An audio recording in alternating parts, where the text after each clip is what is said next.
Hi guys welcome back. இப்போ நீங்கள் பொருள் பார்த்த மாதிரி ஒரு சூப்பராக ரீல்ஸு குயிக்காகவும் ஷர்ட்னு ஸ்வீடியை எடிட் பண்ணிடலாமா? ஸோ அதுக்கு வந்து பண்ண உங்ககிட்ட இருக்கிற மிஷினையும் ஓப்பன் பண்ணிவிட்டேன். நான் கொடுத்த அப்ரிஷியேட்டை நீங்கள் இன்புட் பண்ணி ஓப்பன் பண்ணால் உங்களுக்கு வந்து பண்ண இதில் ப்ரொதர்ஷிவ் ஆகும். ஸோ இதில் நாம் எடிட் பண்ணுறதுக்கு முன்னாடி மறக்காம வீடியோக்கு ஒரே ஒரு லைக்கை மட்டும் மறக்காமல் பண்ணிங்க. ஓகே, ஸோ ஃபஸ்ட்டு நீங்கள் இன்புட் பண்ணி பண்ணாக்கா நான் கொடுத்துருக்க ஃபாண்ட்டை வந்து பண்ணாக்கா ஜஸ்ட் உங்கள் மிஷினில் இன்புட் பண்ணிக்கோங்க. ஓகே, ஜஸ்ட் இன்புட் பண்ண தெரியலனாக்கா நான் வேறு வீடியோ லெசன் பண்ணியிருப்பேன். ஸோ அந்த வீடியோ லிங்க் வேணும் ஆப்ஷனில் கொடுக்குறோம். ஸோ அதை பார்த்து நீங்கள் வந்து ஃபாண்ட் இன்புட் பண்ணிக்கோங்க. ஓகே, சொல்லலாம். நெக்ஸ்ட்டு நம்ம எடிட் பண்ணுற பிக் எடிட் பண்ணிடலாமா? ஸோ அதுக்கு வந்து பண்ண அப்படியே நீங்கள் பேக் போய்ட்டு கண்டிப்பாக வீடியோ எடிட் பண்ணுற எல்லாருக்கிட்டையுமே கண்டிப்பாக ரெமினி ஆப் யூஸ் பண்ணிங்க. ஸோ நீங்கள் எடிட் பண்ணுற பிக்கு குவாலிட்டி கம்மியாச்சுனாக்கா ஜஸ்ட்டு ரெமினி ஆப்பில் போட்டு உங்களுடைய பிக்கோடைய குவாலிட்டி மட்டும் இன்க்ரீஸ் பண்ணி விட்டுக்கும். ஸோ இந்த ஆப்பு யூஸ் பண்ண தெரியாத அளவுக்கு வீடியோ லிங்க் ஆப்ஷனில் கொடுக்குறோம். ஸோ அதை பார்த்து நீங்கள் செக் பண்ணிக்கோங்க. ஓகே, நெக்ஸ்ட் வந்து பாருங்கள், நம்ம மிஷின் ஆப்பை ஓப்பன் பண்ணிவிட்டு நம்ம இன்புட் பண்ண ப்ராஜெக்டை ஓப்பன் பண்ணி எடுத்துக்கலாம். ஸோ ஓப்பன் பண்ணிவிட்டு அப்படியே கீழே வந்தீங்கன்னாக்கா ஃபஸ்ட் ஸ்டார்டிங்கில் உங்களுக்கு இப்படி தான் இருக்கும். ஸோ இதில் எதை நீங்கள் சேஞ்ச் பாருன்னு சொல்கிறேன். ஸோ ஜஸ்ட் அப்படியே நீங்கள் மூவ் பண்ணிக்கோங்கனாக்கா சர்ச் குரூப்னு ஒரு குரூப் இருக்கா, அந்த குரூப்பை நீங்கள் கிளிக் பண்ணிட்டு எடு குரூப் வைக்கிங்க. ஸோ இந்த இடத்துல மேலே ஒரு குரூப் இருக்கா, அந்த குரூப்பை நீங்கள் கிளிக் பண்ணிட்டு எடு குரூப் வைக்கிங்க. இந்த செகண்ட் ஒரு டெஸ்ட் இருக்கா, அந்த டெஸ்ட்டை கிளிக் பண்ணிட்டு டெஸ்ட்டில் போயிட்டு ஸோ நீங்கள் என்ன சாங் எடிட் பண்ணிக்கலாம்.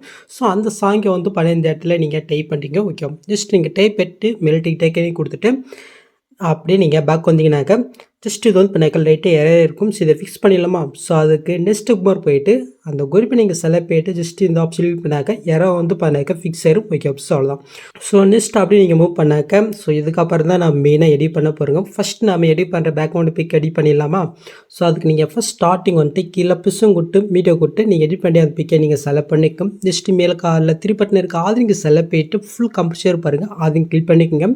நெக்ஸ்ட்டு கீழே மோட்ஸில் போயிட்டு சைலுக்கிற ஆப்ஷன் யூஸ் பண்ணி உங்களோட பிகுத்தோவை நீங்கள் ஜூம் பண்ணி ஃபுல் ஸ்கில் செட் பண்ணி இட்டுக்குங்க.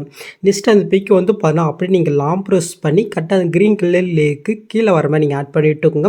நெக்ஸ்ட்டு சாங் எண்டு வரைக்கும் இப்போ நம்ம ஆட் பண்ண பிக்கை எக்ஸ்டெண்ட் பண்ணி விட்டுக்கலாம்.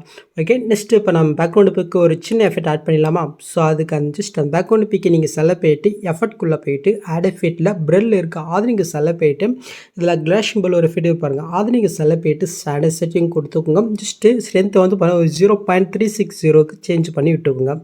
ஓகே, ஸோ இப்போ அப்படியே நீங்கள் வந்து பேக் போயிட்டு ஆட் எஃபெக்ட்டில் மேடு மாஸ்கே இருக்கா அது நீங்கள் செலக்ட் பண்ணிட்டு லாஸ்ட்டு செகண்டாக ஒரு எஃபெக்ட் இருக்கும் அது நீங்கள் செலக்ட் பண்ணிட்டு ஸ்டாண்டர்ட் செட்டிங் கொடுத்து ஜஸ்ட் ஓப்பன் பண்ணிக்கோங்க. இப்போ நான் சொல்கிற வேலையும் நீங்கள் சேஞ்ச் பண்ணுங்கள். ஓகே, ஸோ ஃபஸ்ட்டு வந்து பண்ண சைஸே ஒரு 65% கம்மி பண்ணிவிட்டுக்குங்க. நெக்ஸ்ட் வந்து பண்ண ரேண்டஸ் அப்படியே இருக்கட்டும். கீழே ஃபெதர் இருக்குது அதையும் கீழ் போயிட்டு ஃபுல்லாக இன்க்ரீஸ் பண்ணி விட்டுக்குங்க. ஸோ இப்போ அப்படியே நீங்கள் கீழே நீங்கள் மூவ் பண்ணி கொண்டாக்க பிளிஞ்ச் அவுட் இருக்கா ஜஸ்ட் இது நீங்கள் ஆன் பண்ணி விட்டுக்கோங்க. அவ்வளோதான். இப்போ அப்படியே நீங்கள் பேக் போயிட்டு மறுபடியும் நீங்கள் ஆட் எஃபெக்ட்டில் இப்போ கலர் ரைட் இருக்கா அது நீங்கள் செலக்ட் பண்ணிட்டு இதில் எக்ஸ்பிரஷன் காமௌண்ட் எஃபெக்ட் இருப்பாருங்க அது நீங்கள் செலக்ட் பண்ணிட்டு ஸ்டாண்டர்ட் செட்டிங் கொடுத்து ஜஸ்ட் ஓப்பன் பண்ணிக்கோங்க. இப்போ எக்ஸ்பிரஷனை மட்டும் வந்து பண்ணாக்க ஒரு -0.16க்கு வந்து பண்ணாக்க அப்படியே கம்மி பண்ணி விட்டுக்கோங்க. ஓகே, ஸோ அவ்வளோதான். இப்போ அப்படியே நீங்கள் பேக் போயிட்டு மறுபடியும் நீங்கள் ஆட் எஃபெக்ட்டில் போயிட்டு ப்ரொசீஜருக்கு அது நீங்கள் செலக்ட் பண்ணிட்டு ஜஸ்ட்டு இந்த எஃபெக்ட்டை நீங்கள் கிளிக் பண்ணிட்டு ஸ்டாண்டர்ட் செட்டிங் கொடுத்துக்கோங்க. இப்போ ஜஸ்ட் அது வந்து பண்ணாக்க நம்ம ஓப்பன் பண்ணிக்கலாம். ஸோ இப்போ நான் சொல்கிற வேலையை மட்டும் நீங்கள் சேஞ்ச் பண்ணுங்கள். ஓகே, ஸோ இப்போ வந்து பாருங்கள் நீங்கள் கரெக்டாக ஃபஸ்ட் ஸ்டார்டிங் வந்துக்குங்க. கரெக்டாக பிக் ஸ்டார்டிங் எடுத்துக்கிட்டு ஜஸ்ட் இந்த பொசிஷனை கிளிக் பண்ணிட்டு இங்கே ஒரு கீ ஃபேவை கொடுத்துக்கோங்க. ஜஸ்ட்டு லாஸ்ட்டுக்கு எண்டுக்கு போயிட்டு ஜஸ்ட்டு அங்கே ஒரு கீ ஃபேவை நீங்கள் வந்து கொடுத்துக்கோங்க. இப்போ இங்கே Z வழி இருக்குது அது கிளிக் பண்ணிட்டு ஒரு 300 இல்லைன்னா 500 அந்த அளவுக்கு நீ பார்க்க இன்க்ரீஸ் பண்ணிவிட்டுங்க. ஓகே, நெக்ஸ்ட்டு கீழே ஸ்கேல் இருக்கா அதையும் கிளிக் பண்ணிட்டு 0.65க்கு கம்மி பண்ணி விட்டுக்கோங்க. நெக்ஸ்ட்டு கீழே சைஸ் இருக்கா அதையும் கிளிக் பண்ணிட்டு ஒரு 0.90க்கு சேஞ்ச் பண்ணி விட்டுக்கோங்க. ஓகே, ஸோ அவ்வளோதான். இப்போ நம்ம பேக்ரவுண்ட் பிக்கு எஃபெக்ட் ஆட் பண்ணியாச்சு. நெக்ஸ்ட் நம்ம சென்டர் பிக் ஆட் பண்ணிடலாமா? ஸோ அதுக்கு வந்து பார்த்தீங்கன்னா நீங்கள் ஃபஸ்ட் ஸ்டார்டிங் வந்துக்கோங்க.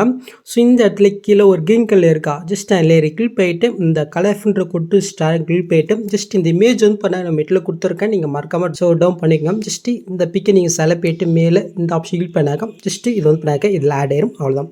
ஸோ இப்போ நம்ம சென்டர் பிக் ஆட் பண்ணிடலாமா? ஸோ அது கரெக்டாக இந்த புக் மார்க் வந்துட்டு கீழே பிசும் கொடுத்து மீடியோ கொடுத்து நம்ம எடிட் பண்ணுற பிக் ஆட் பண்ணிக்கலாம். ஜஸ்ட் இந்த பிக்கை வந்து பண்ண நீங்கள் அப்படியே நீங்கள் லாங் ப்ரெஸ் பண்ணி கரெக்டாக அந்த சென்டர் பிக் ஆட் பாருங்கள் அந்த லேயர்க்கில் வர மாதிரி நீங்கள் ஆட் பண்ணி விட்டுக்கோங்க. நெக்ஸ்ட் இந்த பிக்கையும் சாங் எண்டு வரைக்கும் நம்ம எக்ஸ்டெண்ட் பண்ணி விட்டுக்கலாம். ஓகே, ஸோ இப்போ வந்து பாருங்கள் இந்த பிக் ஆட் பண்ணிடலாமா? ஸோ அதுக்கு நீங்கள் ஃபஸ்ட் ஸ்டார்டிங் வந்துங்க. இப்போ நம்ம ஆட் பண்ண பேக்ரவுண்டு பிக்கையும் அதுக்கு மேலே இருக்கிற அந்த லேயர் லாங் ப்ரெஸ் பண்ணி செலக்ட் பண்ணிட்டு மேலே குரூப் ஆப்ஷனில் செகண்ட் ஒரு பாக்ஸ் இருக்கா அது இங்கே செலக்ட் பண்ணால் ஜஸ்ட் அந்த பிக் அதில் ஆட் ஆயிரும். இப்போ அந்த குரூப்பை நீங்கள் கிளிக் பண்ணிட்டு கீழே எடி குரூப் இருக்கா அதையும் கிளிக் பண்ணிக்கோங்க. ஸோ இப்போ அந்த பிக்கை நீங்கள் செலக்ட் போயிட்டு கீழே மோட்ஸில் போயிட்டு இந்த சைடில் இருக்கிற ஆப்ஷன் யூஸ் பண்ணி உங்களுடைய பிக்குக்கு தகுந்த மாதிரி கரெக்டாக அந்த ஃப்ரேமில் நீங்கள் செட் பண்ணிவிட்டுருக்கோம். நீங்கள் செட் பண்ணிவிட்டு பேக் வந்தீங்கன்னாக்கா லாஸ்ட்டுக்கு எண்டுக்கு மூவ் பண்ணால் இது லைட்டாக வந்து பண்ணால் கட்டே இருக்கும். ஸோ இதை வந்து பண்ணாக்க ஃபிக்ஸ் பண்ணிடலாம். ஸோ கொஞ்சம் லாஸ்ட்டுக்கு மூவ் பண்ணிக்கோங்க. ஸோ இப்போ அந்த குரூப்பை நீங்கள் செலக்ட் பண்ணிட்டு ஜஸ்ட் இந்த ஆப்ஷன் யூஸ் பண்ணாக்க யாரோ வந்து பண்ணாக்க ஃபிக்ஸ் ஆயிரும். ஓகே சொல்லலாம். ஸோ இப்போ நம்ம இதுக்கு ஒரு சின்ன எஃபெக்ட் ஆட் பண்ணிடலாமா? ஸோ அதுக்கு இப்போ நாம் ஆட் பண்ண அந்த பிக்கு குரூப்பை நீங்கள் வந்து பண்ணாக்க கிளிக் போயிட்டு எஃபர்ட்குள்ளே போயிட்டு ஆட் எஃபெக்ட்டில் கலர் ரேட் இருக்கா அது நீங்கள் செலக்ட் போயிட்டு கீழே மூவ் பண்ணாக்கா சாஃப்ட் க்ளோ எஃபெக்ட் இருக்கும். அது நீங்கள் செலக்ட் போயிட்டு ஸ்டாண்டர்ட் செட்டிங் கொடுத்துருக்கும். இப்போ நான் இது சொல்கிற வேலையை மட்டும் நீங்கள் சேஞ்ச் பண்ணுங்கள். ஃபஸ்ட்டு டிஃப்ரென்ஸ் இருக்கா அதையும் கிளிக் போயிட்டு ஃபுல்லாக நீங்கள் இன்க்ரீஸ் பண்ணி விட்டுக்குங்க. நெக்ஸ்ட்டு கீழே பிரைட்னஸ் இருக்கா அது நீங்கள் கிளிக் போயிட்டு 0 வச்சு விட்டுக்குங்க. நெக்ஸ்ட்டு கீழே நீங்கள் மூவ் பண்ணாக்க கான்ஸ்டன்ட் இருக்கா அது நீங்கள் கிளிக் போயிட்டு ஒரு 30% இன்க்ரீஸ் பண்ணி விட்டுக்கோங்க. நெக்ஸ்ட்டு கீழே வந்து பண்ணாக்க ஹைலைட்ஸ் இருக்கா அது நீங்கள் கிளிக் போயிட்டு ஒரு 40க்கு பண்ணாக்க கம்மி பண்ணி விட்டுக்கோங்க. ஓகே நெக்ஸ்ட் அப்படி நீங்கள் கீழே மூவ் பண்ணாக்க ப்ளீட்னு இருக்கா இதை நீங்கள் 0 வச்சு விட்டுக்கோங்க. நெக்ஸ்ட்டு அப்படி நீங்கள் கீழே மூவ் பண்ணாக்க அவுட்டர் குளோ இருப்பாருங்க அதையும் கிளிக் போயிட்டு ஒரு 80க்கு இது பண்ணாக்க சேஞ்ச் பண்ணி விட்டுக்கோங்க. ஸோ இப்போ நீங்கள் பொருள் பார்த்த மாதிரி அந்த க்ளோ எஃபெக்ட் உங்களுக்கு கிடச்சிச்சா? ஸோ அவ்வளோதான். ஸோ நெக்ஸ்ட் இதில் எது நீங்கள் சேஞ்ச் பண்ண சொல்கிறேன். ஜஸ்ட் அதுக்கு மேலே வந்து பார்த்தீங்கன்னாக்க என்னுடைய சேனல் நேம் கொடுத்துருக்கேன். ஸோ இந்த இடத்துல நீங்கள் நேமை சேஞ்ச் பண்ணிக்கோங்க. ஓகே ஸோ நெக்ஸ்ட் அதுக்கு மேலே வந்து பார்த்தீங்கன்னா சாங் எடிட் பண்ணால் அந்த சாங்குடைய நேம் வந்து நான் கொடுத்துருக்கேன். நீங்களும் எடிட்டிஸில் போய்ட்டு நீங்கள் எடிட் பண்ணுற சாங்கு நேமே இங்கே இதில் கொடுத்துக்கோங்க. ஓகே ஸோ நெக்ஸ்ட் அதுக்கு மேலே நான் சாங்குடைய ஆத்தர் யாரோ அவங்களுடைய நேமே கொடுத்துருக்கேன். நீங்களும் அதே மாதிரி கொடுத்துக்கோங்க. ஓகே ஸோ நெக்ஸ்ட் அப்படியே நீங்கள் மேலே மூவ் பண்ணாக்க இந்த இடத்துல ஃபஸ்ட்டு டைமில் ரெட் கலரில் ஒரு லேயர் பாருங்கள். ஜஸ்ட் லேயர் கிளிக் போயிட்டு எஃபர்ட்குள்ளே பண்ணி அதில் ஒரு எஃபெக்ட் இருக்கா அது நீங்கள் செலக்ட் பண்ணிக்கோங்க. ஸோ இப்போ வந்து பாருங்கள் நீங்கள் அப்படியே நீங்கள் லாஸ்ட்டுக்கு மூவ் பண்ணுங்கள். ஸோ கரெக்டாக லாஸ்ட் டைமிங் வந்து பண்ணாக்க எனக்கு 32 இருக்குது. ஸோ இந்த இடத்துல நான் வந்து பண்ணாக்க கரெக்டாக 32 செகண்ட் வந்து நான் வச்சுருக்கேன். உங்களுக்கு ஒரு 35 இருக்குனாக்கா ஜஸ்ட் இந்த மாதிரி ஒரு 35க்கு இந்த மாதிரி நீங்கள் சேஞ்ச் பண்ணிக்கோங்க. ஓகே ஸோ உங்கள் டைமிங் கரெக்டாக எந்த முடியுதோ ஸோ அந்த டைமிங்கே இந்த இடத்துல நீங்கள் மென்ஷன் பண்ணிக்கோங்க. ஓகே ஸோ அவ்வளோதான். ஸோ நெக்ஸ்ட்டு அதே மாதிரி வந்து பண்ணாக்க நீங்கள் ஃபஸ்ட் ஸ்டார்டிங் வாங்க. ஸோ இந்த இடத்துல அதே மாதிரி மேல் நீங்கள் மூவ் பண்ணாக்க என்டர்டைன்மெண்ட் அதே ரெட் கலர் மாதிரி ஒரு லேயர் இருக்கா அது நீங்கள் கிளிக் போயிட்டு எஃபர்ட்குள்ளே போயிட்டு அதே ஃபிட் இருக்கும் அதையும் கிளிக் பண்ணிக்கோங்க. இப்போ வந்து பார்த்தீங்கன்னா கரெக்டாக ஃபஸ்ட் ஸ்டார்டிங்கில் எந்த டைமிங் நோட் பண்ணி வச்சிங்களா ஜஸ்ட்டு அதே டைமிங்கை இந்த இடத்துல நீங்கள் பார்க்க கொடுத்துக்கணும். ஸோ எனக்கு 32 முடியறதுனால இந்த இடத்துல 32 கொடுத்துருக்கேன். ஸோ அதே மாதிரி நீங்களும் கொடுத்துக்குங்க. ஓகே ஸோ அவ்வளோ வேறு எதுவுமே இதில் நீங்கள் சேஞ்ச் பண்ணுற மாதிரி இருக்காது. ஓகே ஸோ நெக்ஸ்ட்டு மேலே லிக்ஸ் குரூப் இருக்கா அந்த குரூப்பை நீங்கள் கிளிக் போயிட்டு மேலே 3 பட்டனை கிளிக் போயிட்டு அன்குரூப்னு கொடுத்தீங்கன்னாக்கா ஜஸ்ட்டு லிக்ஸ் வந்து பார்த்தீங்கன்னாக்கா இதில் ஷோ ஆயிரும். ஸோ அவ்வளோதான். இது ஸோ ஆல்ரெடி எஃபெக்ட்டும் கொடுத்துருக்கேன் எதுவும் நீங்கள் சேஞ்ச் பண்ணுற மாதிரி இருக்காது. ஸோ நெக்ஸ்ட் வந்து பண்ண இது நம்ம குரூப் பண்ணிட்டு ஒரு சின்ன எஃபெக்ட் ஆட் பண்ணிடலாமா? ஸோ அதுக்கு வந்து பார்த்தீங்கன்னாக்கா பேக்ரவுண்டு பிக்கை தவிர அதுக்கு மேலே இருக்க லேயர் எல்லாமே இந்த மாதிரி லாங் ப்ரெஸ் பண்ணி நீங்கள் வந்து ஒன் பண்ணால் நீங்கள் செலக்ட் பண்ணிக்கோங்க. ஸோ ரிலீக்ஸும் சேர்த்து தான். ஓகே ஸோ செலக்ட் பண்ணிட்டு மேலே குரூப் ஆப்ஷனில் ஃபஸ்ட் ஒரு பாக்ஸ் இருக்கா அது நீங்கள் செலக்ட் பண்ணால் ஜஸ்ட் வந்து குரூப் ஆயிரும். இதுக்கு நம்ம ஒரு சின்ன எஃபெக்ட் ஆட் பண்ணிடலாமா? ஸோ ஃபஸ்ட்டு அந்த குரூப்பை நீங்கள் கிளிக் பண்ணிட்டு பாட்டம் ஷேடோ இருக்கா அதையும் கிளிக் பண்ணிக்கோங்க. கீழே ஒரு ஆப்ஷன் இருக்கா அது நீங்கள் செலக்ட் பண்ணிட்டு ஜஸ்ட் இதை நீங்கள் ஆன் பண்ணி விட்டுக்கோங்க. ஸோ நெக்ஸ்ட்டு கீழே பொசிஷன் இருக்கா அதையும் கிளிக் பண்ணிட்டு எக்ஸை வந்து பல ஒரு மைனஸில் கொண்டு வாங்க. ஸோ ஒரு 20 போதும். நெக்ஸ்ட் ஒய் இருக்கா அதையும் கிளிக் பண்ணிட்டு ஒரு ப்ளஸ் ஒரு 10 இல்லை 50 கிட்ட நீங்கள் வச்சுக்கோங்க. ஓகே மேலே சைஸ் இருக்கா அது மட்டும் லைட்டாக நீங்கள் வந்து இன்க்ரீஸ் பண்ணி ஒரு 30 இல்லை 40 வச்சுக்கோங்க. கீழே ஆல்ஃபா இருக்கா அதையும் கிளிக் போயிட்டு ஒரு 50% நீங்கள் சேஞ்ச் பண்ணி விட்டுக்கோங்க. ஓகே ஸோ அவ்வளோதான். இப்போ அப்படியே நீங்கள் பேக் போயிட்டு மேலே ஒரு லேயர் நான் கொடுத்துருக்கேன் பாருங்கள். ஜஸ்ட் அந்த லேயரை கிளிக் போயிட்டு எஃபர்ட்குள்ளே போய்க்குங்க. ஸோ நெக்ஸ்ட்டு இந்த 3 பட்டனை கிளிக் போயிட்டு காப்பி ஃபிட் கொடுத்துட்டு இப்போ நம்ம ஆட் பண்ண அந்த குரூப்பை நீங்கள் செலக்ட் போயிட்டு எஃபர்ட்குள்ளே போயிட்டு நான் காப்பி எஃபெக்ட் இதில் அப்படியே பேஸ்ட் பண்ணிக்கலாம். ஜஸ்ட்டு இதை ரிமூவ் பண்ணி லாஸ்ட் 2 எஃபெக்ட் தவிர மீதி இருக்கிற எல்லா எஃபெக்ட்டுமே நீங்கள் ரிமூவ் பண்ணி விட்டுங்க. ஓகே ஜஸ்ட் இந்த 2 எஃபெக்ட்டை மட்டும் நீங்கள் ஆன் பண்ணிட்டீங்கனாக்கா ஜஸ்ட் அந்த எஃபெக்ட் இதில் ஆட் ஆயிரும். இன்னொரு எஃபெக்ட் மட்டும் இதில் ஆட் பண்ணிடலாமா? ஸோ அதுக்கு ஆட் எஃபெக்ட்டில் போயிட்டு டிஸ்ட்ரக்ஷன் வெப் இருக்குது அதையும் கிளிக் போயிட்டு இதில் வந்து பண்ணாக்க கீழே மூவ் பண்ணால் பிளட்ஜ்னு ஒரு எஃபெக்ட் இருக்கும் அது நீங்கள் செலக்ட் போயிட்டு ஸ்டாண்டர்ட் செட்டிங் கொடுத்து ஜஸ்ட் ஓப்பன் பண்ணிக்கோங்க.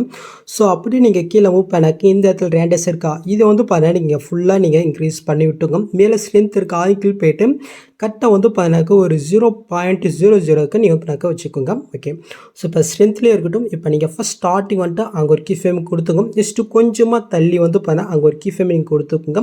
இப்போ நீங்கள் ஃபஸ்ட்டு கீ ஃப்ரேம் வந்துட்டு இதை வந்து பார்த்தீங்கன்னாக்கா நீங்கள் ஃபுல்லாக இன்க்ரீஸ் பண்ணி விட்டுக்குங்க. இப்போ இந்த 2 கீ ஃப்ரேமுக்கு சென்டராக நீங்கள் கொண்டு வந்துட்டு இந்த கிராஃப் ஆப்ஷனை கிளிக் பண்ணிட்டு ஸோ இப்போ நான் செட் பண்ணுற மாதிரி ஒரு கிராஃபை நீங்கள் பார்த்தீங்கன்னாக்கா செட் பண்ணி விட்டுக்கோங்க. ஓகே ஸோ இப்போ வந்து பார்த்தீங்கன்னாக்கா கரெக்டாக நீங்கள் பொருள் பார்த்த மாதிரி உங்களுக்கு அந்த லுக்கு கிடச்சிச்சா? ஸோ அவ்வளோதான் இந்த வீடியோ. ஸோ இப்போ நீங்கள் பொருளை பார்த்த மாதிரி ஒரு சூப்பரான வீடியோ கிரியேட் பண்ணியாச்சு. நெக்ஸ்ட் நீங்கள் டேட்டா வந்து பண்ணாக்க எக்ஸ்போர்ட் பண்ணிக்க வேண்டியதான். ஸோ அவ்வளோதான் இந்த வீடியோவில் எந்த டவுட் இந்த கீழே கமெண்ட் பண்ணுங்கள். ஸோ இந்த மாதிரி வீடியோஸ் நீங்கள் மிஸ் பண்ண பார்க்கணுனாக்க சப்ஸ்கிரைப் பண்ண மறக்காம கூட பெல் ஐக்கன் கிளிக் பண்ணிக்கங்க. ஸோ நெக்ஸ்ட் பார்க்கலாம். தேங்க்ஸ் ஃபார் வாட்சிங் கைஸ்.